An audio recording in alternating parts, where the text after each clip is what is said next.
ह्या वर्षात तरी सगळं ठीक होऊ दे, हेच सुरू आहे ना तुझ्या डोक्यात.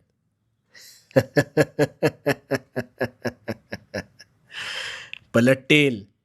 तुझ्या नशिबाचे फासे सुद्धा निश्चित पलटतील. कसे ते सांगतो. आता प्रामाणिकपणे शांत चित्ताने ऐक. तुझे प्रश्न सुटतील. सगळ्यात आधी एक गोष्ट ध्यानात घे.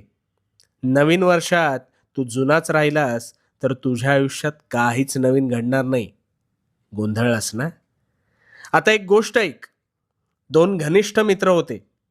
एक हलाखीच्या परिस्थितीतून संघर्षातून जात होता, तर दुसरा ऐशोआरामी जीवन जगत सुखाचा उपभोग घेत होता. त्या गरीबाला नेहमी वाटायचं आपल्यावर देवाने काहीतरी अन्याय केलाय. पण हा श्रीमंत मात्र कधीही उठायचा, कधीही झोपायचा, आयते अरबट चरबट खायचा. काही वर्ष सरली. गरीब मेहनत करत होता,